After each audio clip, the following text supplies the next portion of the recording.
split in half and talk about this case study. Yeah. Okay. So we've already talked about a lot of this, but this is just kind of written out for you. So it's there. But we talked about directional preference, and it's specifically used with the McKinsey method. So they do repeated movement testing to determine if there's a directional preference. They'll do repeated flexion, repeated extension, and determine if there's a directional preference. So what is a directional preference? Is the direction of movement that pain symptoms decrease or move more centrally. So they may have more pain right over their low back, but that is a good thing because their pain has moved central. If they get more pain distally or away from the midline, that's peripheralization, and that's telling you that is the wrong movement for that patient. So we want that centralization of the pain to move more towards the midline, more proximal. Even if the pain increases currently by doing this, it will decrease over time. So if someone is found to have a flexion bias or a flexion preference, you're going to want to do exercises or stabilization in a flexed position. So you want to keep them in a flexed position to relieve those symptoms. And you may even do a lot of education about sleeping positions. Someone with a flexion bias, they're going to want to sleep on their back, maybe pillows under their knees, on their side, maybe pillows under their knees, but keep flexed. This, you don't want them to be a stomach sleeper, because that's extension. So obviously contraindications is if it worsens their symptoms.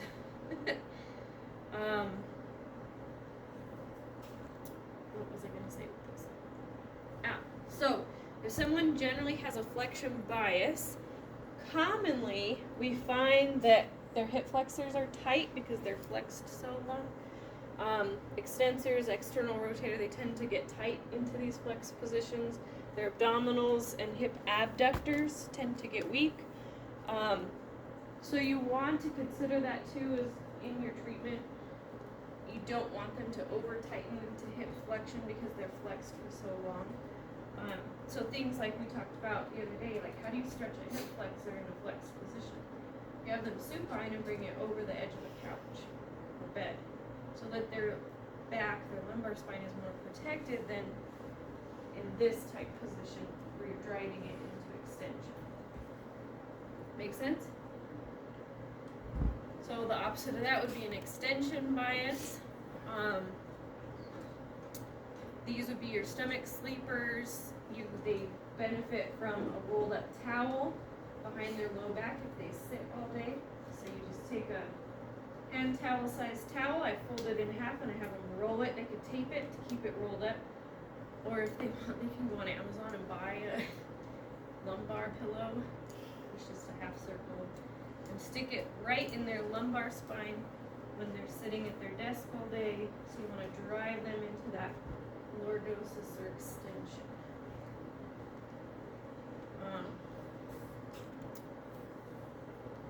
Yeah. Obviously, contraindication is when it worsens their symptoms. If they're doing a lot of extension and they start to get that saddle anesthesia, that means there's a neurological issue going on. Saddle anesthesia is you're getting weakness, anesthesia, decreased sensation right where a saddle would sit if you were riding a horse. Bladder weakness, these are your big red flags that something more neurological is going on and we want to refer back.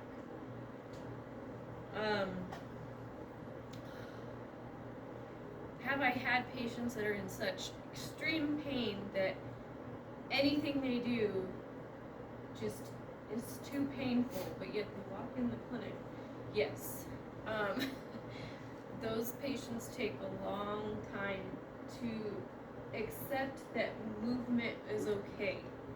Sometimes that plays a little more into the psychological aspect, that they feel like there's an injury still going on, or they feel like their body will be injured if they move. And so you have to kind of retrain them that movement is okay, your body is not injured, this is actually good for your body to move. So you kind of got to work those patients very slowly to accept that movement is okay, their body's okay. Do we have, I don't know if I usually mention this in the shoulder, but I had a patient once where just moving his arm, he felt like it was going to rip off. But there was nothing like pathology wrong with it. So we had to spend a lot of time with me just mobilizing him and him realizing that his body is okay in that position. So a lot of times you have to do a lot with psychology when patients are in extreme pain. So take it slow. Don't be like, you're fine, let's go. Because sometimes it's not under their control. They have to spend a lot of mental control accepting that they're okay. So you guys already started into stabilization management. So if there's increased mobility or hypermobility at one or more segments or just overall spinal hypermobility, we want to spend a lot of time with stabilization management. And even with those muscle strains, ligament sprains, because they're doing generally a lot of repeated movements, lifting mechanics, stabilization plays a huge part in lifting mechanics. So you guys did the transversus abdominis contractions. Did you guys use like the blood pressure cuff or biofeedback? Yeah, so you can kind of give your patient that biofeedback that they are controlling it. And you just want to progress that from supine, like hook lying with your feet up, and to be able to control to more upright postures, to be able to contract and hold to dynamic stability. So contract and hold and do dynamic movement without losing the contraction. Yeah?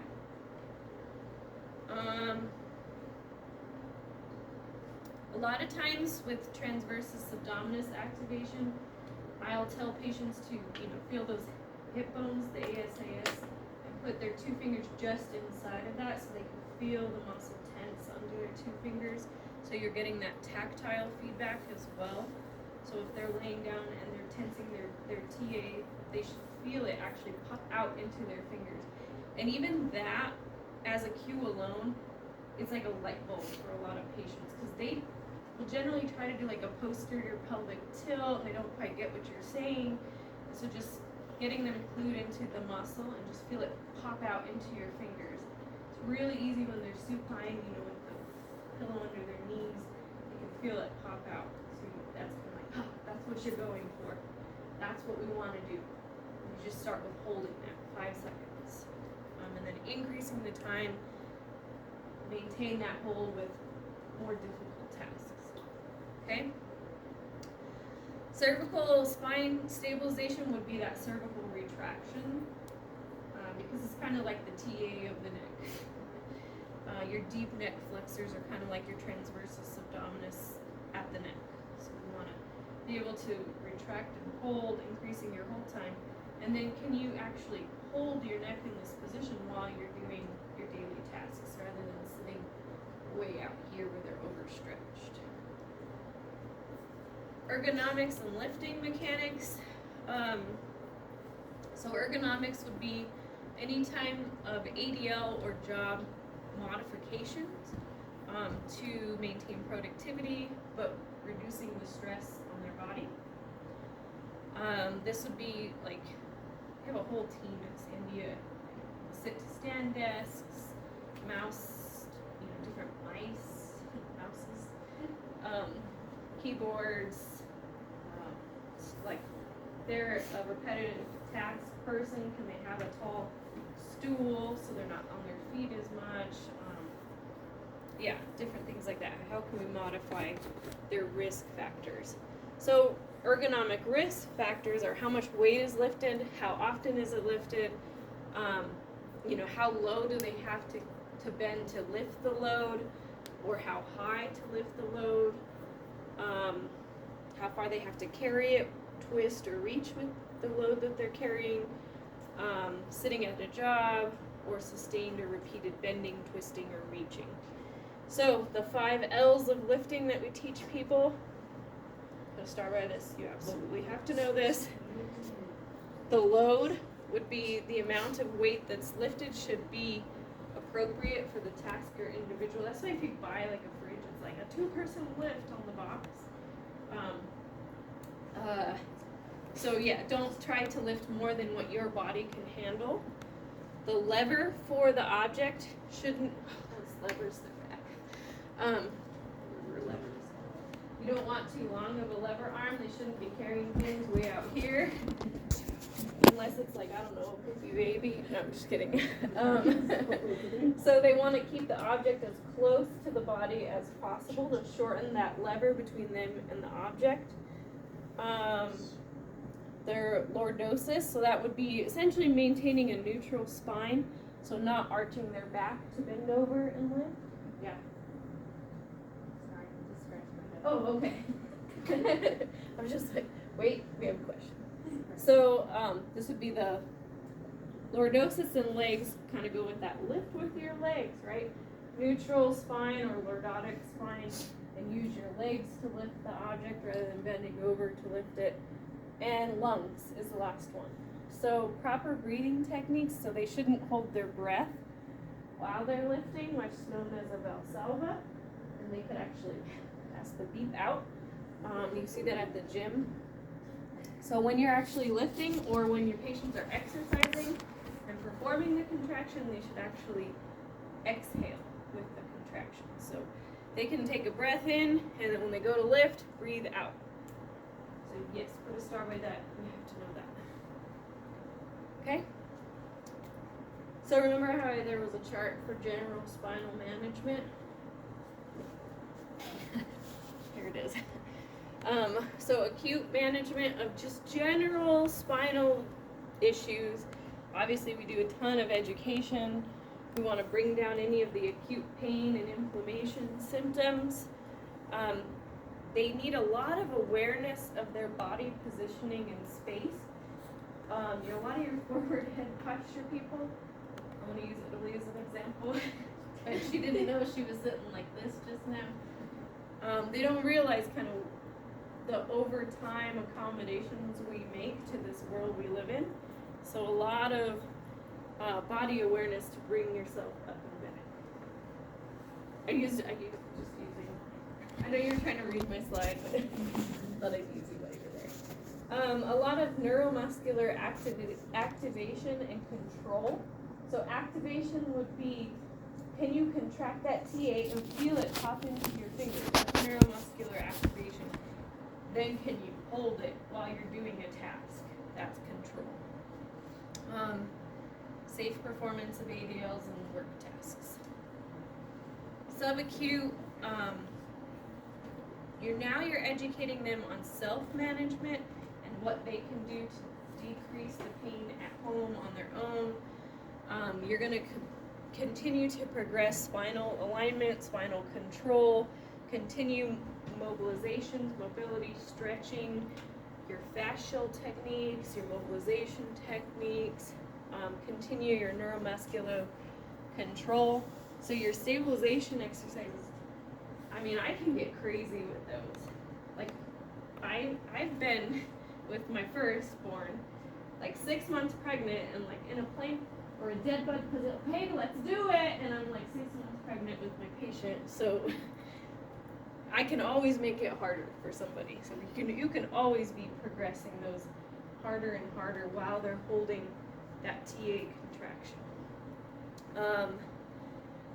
Cardiopulmonary endurance in general is not a bad thing. So aerobic exercises, if they're like a flexion bias, maybe more of a bike type activity, where they're still a little flexed. If they're extension bias, maybe just walking around, running, so they're more upright. It is very stressful to be in pain for a long time, so stress relief, relaxation, this is where our psychology comes into it a lot. And of course, body mechanics. yeah, I had many a tech that was like, what are you doing? Because I was pregnant and doing all these crazy planking on a ball and stuff like this, showing my patients. But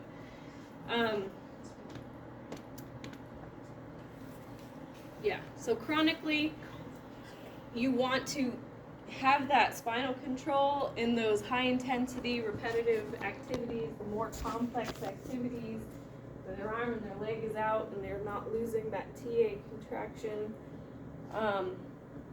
You kind of should be kind of at the end of your mobilization, but if there's any needed increase in mobility, your dynamic trunk resistance exercises and control, abdominal strengthening, back extension strengthening, depending on what fits your patient, right? Postural correction and healthy exercise habits for maintenance.